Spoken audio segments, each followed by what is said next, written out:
Friends, আরও একটা recipe দেখার জন্য আমার চ্যানেলে তোমাদের সবাইকে স্বাগত।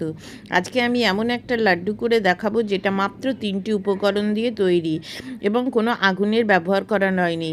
না লাগবে কোনো কনডেন্স মিল্ক, না লাগবে মিল্ক পাউডার, না লাগবে ডেসিকেটেড কোকোনাট।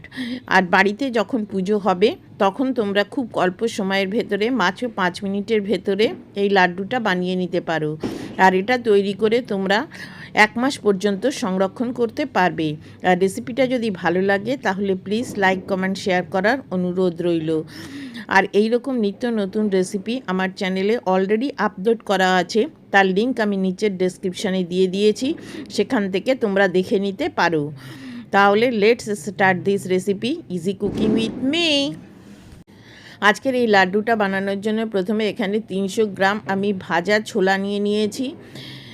আর নিয়েছি দেখো এখানে 10 থেকে 12টা আলমন্ড কুচি করে নিয়েছি, 7-8টা পেস্তা কুচি নিয়েছি, আর হাফ কাপ চিনি, আর 3টে এলাচ, আর এখানে 1/4 কাপ ঘি একটুখানি আমি গরম করে মেল্ট করে নিয়েছি। এই মাত্র 3-4টে উপকরণ দিয়ে আজকের এই রেসিপিটা আমি তৈরি করব। আর এটা করতে কোনো রকম আগুনের ব্যবহার করব না। যখন মনে হবে তখনই তোমরা কিন্তু এই মিষ্টিটা বানিয়ে তৈরি করে খেতে পারবে। প্রথমে একটা মিক্সার গ্রাইন্ডারের ভেতরে চিনিটা দিয়ে দিলাম, দিয়ে চিনিটা খুব ভালো করে পিষে নেবে, যেন বেশি দানা দানা না থাকে। আমার মিক্সার গ্রাইন্ডারটা ভালো, দেখো একদম পাউডারের মতো হয়ে গেছে। যদি না হয় তাহলে একটুখানি চালনি দিয়ে চেলে নিতে পারো। এবার এটা একটা বাটিতে ঢেলে নিচ্ছি। দেখো একটা নিয়ে এটা একটা সাইডে রেখে দিলাম। এবার ওই একই জারের ভেতরে ভাজা ছোলাটা দিয়ে দিচ্ছি।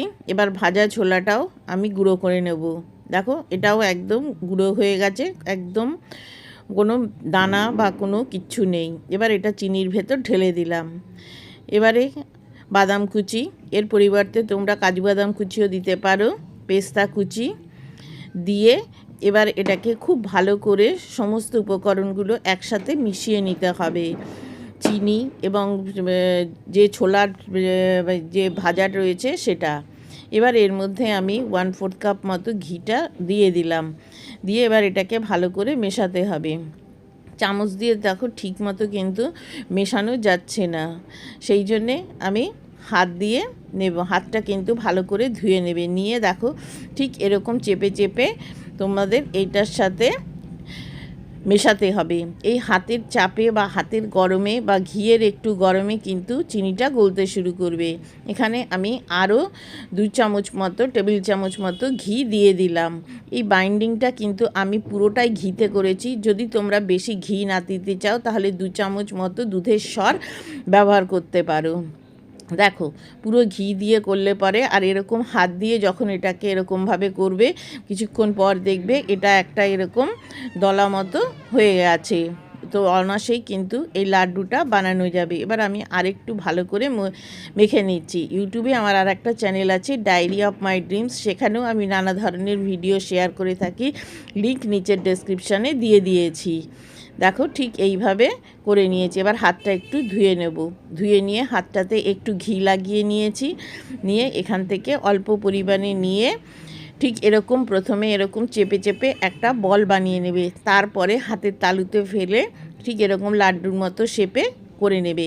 আর হাতে একটু ঘি লাগিয়ে নিলে ওপরটা কিন্তু বেশ মসৃণ তৈরি হবে। দেখো এইভাবেই আমি সবগুলো বানিয়ে নিচ্ছি। প্রথমে এটাকে চেপে চেপে একটা বল মতো করে নেবে। দেখো আমার ফেসবুকে 2টো পেজ আছে, বাঙালি রান্নাঘর এবং ফান কুকিং উইথ বন্যা। এই পেজে গিয়ে তোমরা এই সব রেসিপিগুলো পেয়ে যাবে, লিঙ্ক নিচের ডেসক্রিপশানে দিয়ে দিয়েছি। আর ফেসবুক থেকে দেখলে আমার এই পেজ দুটোকে একটু ফলো করে নিও।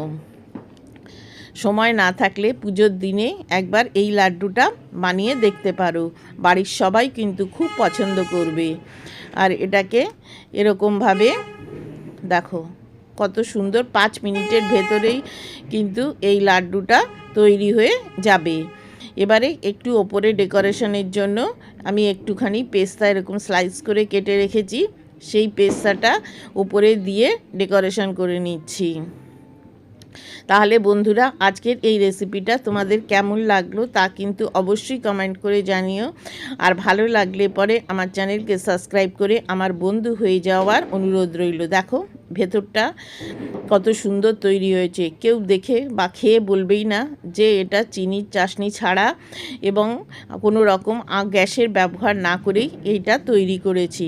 পুরো রেসিপিটা আমার সাথে শেষ পর্যন্ত দেখার জন্য তোমাদের সবাইকে অসংখ্য ধন্যবাদ। Thank you.